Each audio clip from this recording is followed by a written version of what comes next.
Nós recebemos agora o professor Renato Ramalho, que é doutor em Direito pela USP e advogado especialista em STF e Tribunais Superiores.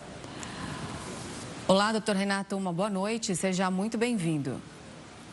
Muito boa noite, Renata, Gustavo, é uma alegria estar aqui com vocês para discutir esse tema tão importante para o judiciário brasileiro e também para a segurança pública no país. Doutor, quais os outros pontos importantes aí que ficaram definidos? Você pode trazer para a gente? E já te pergunto também se essas mudanças são importantes, devem impactar a política de segurança pública no estado do Rio de Janeiro.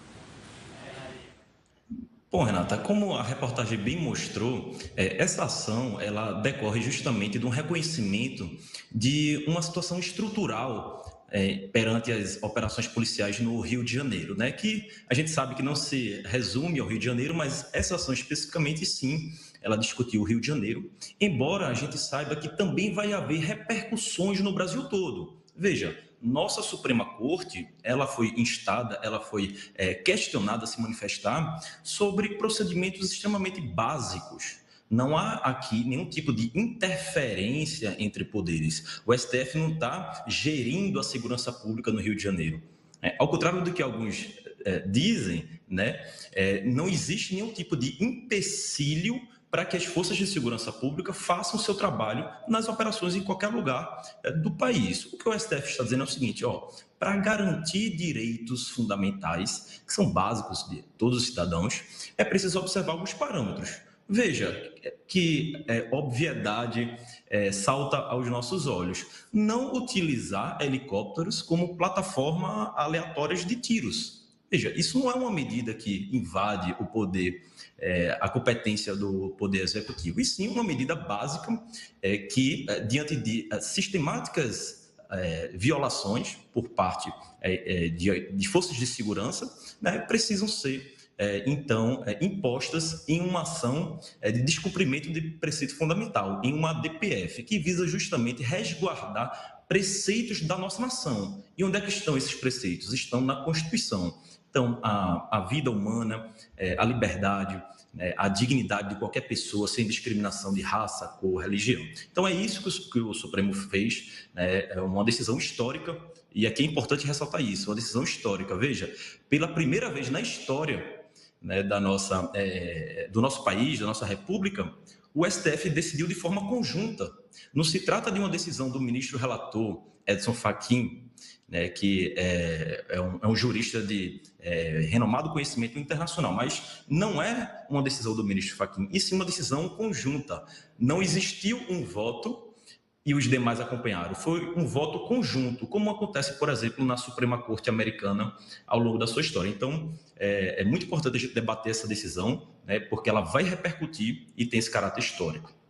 Professor, essa decisão, ela pode repercutir para outros estados, uma vez que a crise de segurança pública não é restrita só ao Rio de Janeiro. A gente tem inúmeros outros estados com problemas graves contra a segurança e abusos de direitos humanos nas investigações e nas operações. Ou ela só vale e só foi discutida para o que acontece no Rio de Janeiro? O caso concreto, a situação que deu ensejo a esse debate na nossa Suprema Corte, naturalmente envolve as forças de segurança do Estado do Rio de Janeiro. Mas, como eu mencionei, quando você tem o posicionamento da Suprema Corte sobre parâmetros básicos de segurança, e aqui vale ressaltar, não é segurança somente para os civis, mas principalmente também segurança para os agentes das forças policiais. A gente tem inúmeros casos em que agentes de segurança são responsabilizados de forma injusta, né, de forma desmotivada, porque não conseguiu comprovar sua inocência. Então, quando a nossa Suprema Corte diz, dentre as medidas básicas que você tem que respeitar nessas operações, está, por exemplo, o uso de câmeras e de GPS. Nesse caso, essa prova vai ser utilizada tanto para resguardar os civis quanto para resguardar os agentes de segurança. O que se busca, na verdade, é a verdade dos fatos, né? A apuração dos fatos. Um ponto muito importante também é a questão do que a gente chama no direito de segregação de funções. Quando houver violência policial, né, algum tipo de morte em decorrência não só de violência policial, mas também de uma morte de um agente de segurança, mas uma morte numa operação policial, quem vai realizar a investigação é o Ministério Público. Então, isso traz autonomia para a investigação do caso. Então, isso é extremamente importante. Isso sim vai repercutir no Brasil todo, né? Porque, embora a decisão tenha se referido ao Estado do Rio de Janeiro, nós sabemos que nossa Suprema Corte já afirmou seu posicionamento. Então, caso haja descumprimentos desses parâmetros em outros estados, é possível sim se questionar novamente a Suprema Corte, que já afirmou seu posicionamento, já divulgou seu entendimento sobre esses parâmetros básicos. Havia críticas de que, dependendo do que ficasse decidido, as operações policiais poderiam ser restringidas ou também que poderia isso enfraquecer o combate ao crime organizado nas favelas do Rio de Janeiro. Não é isso, de fato, que está sendo colocado, e sim que existe um protocolo e que não estava sendo cumprido pela Polícia do Estado, em muitos casos? A gente tem acompanhado algumas argumentações nesse sentido ao longo desses mais de 5 anos em que essa ação está tramitando. Renata, isso é muito importante registrar, né? Desde 2021, a gente vem debatendo essa ação, mas parece que a violência no estado do Rio de Janeiro e no Brasil surgiu em 2021, né? Quando não existia a ADPF das favelas, a gente vivia, né, num país em que as organizações criminosas não ocupavam territórios, né, e a gente vivia na mais absoluta paz. E a gente sabe que não é isso que acontecia, né? Em momento nenhum, o Supremo, seja durante a pandemia, isso é muito importante esclarecer a população, seja durante a pandemia, seja agora no julgamento de hoje, em momento nenhum o Supremo proibiu ações e operações policiais. Na verdade, obviamente, diante daquele contexto da pandemia, impôs, né, parâmetros mais rígidos. Agora, esses parâmetros foram realinhados e não trazem nenhum tipo de medida desproporcional. Por exemplo, você evitar operações em regiões em que se localizam hospitais e creches, onde tem crianças, né? Sempre que possível se realizar em outro local, se o faça. Qual a desproporcionalidade disso, né? Qual a dificuldade da gente implementar um preceito que já existe há muito tempo na nossa legislação, que é o uso proporcional da força?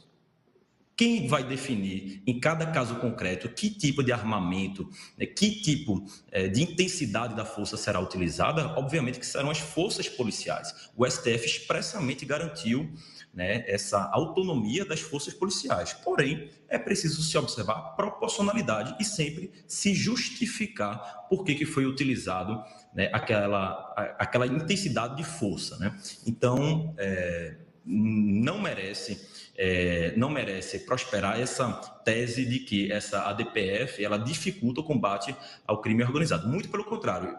E a matéria muito bem ressaltou que o Supremo ele trouxe o governo federal, o Poder Executivo Federal, a Polícia Federal para o centro desse debate. Isso é fundamental. A gente sabe que a atuação dessas organizações criminosas que ocupam territórios, né, e aqui vale abrir um parêntese, o Supremo determinou também que o Estado do Rio de Janeiro elabore um plano para a reocupação desses territórios. Veja, é o Supremo dizendo que o Estado tem que retomar o domínio do território nacional, né? Então, não há nenhum tipo, né, de atuação benevolente ou frágil em relação ao crime organizado, muito pelo contrário. Então, como eu estava dizendo, o Supremo trouxe a Polícia Federal, determinando que a polícia instaure inquéritos com a atuação de uma inteligência exclusiva da Polícia Federal, né, para acompanhar essas operações, para que, através da inteligência, se possa desarticular essa ocupação ilegal dos territórios nacionais, principalmente nas comunidades mais carentes. Tá certo, professor. Muito obrigado pela participação aqui conosco e explicando essa situação e esse julgamento. Um forte abraço e até uma próxima. Muito obrigado pelo convite e até uma próxima. Forte abraço.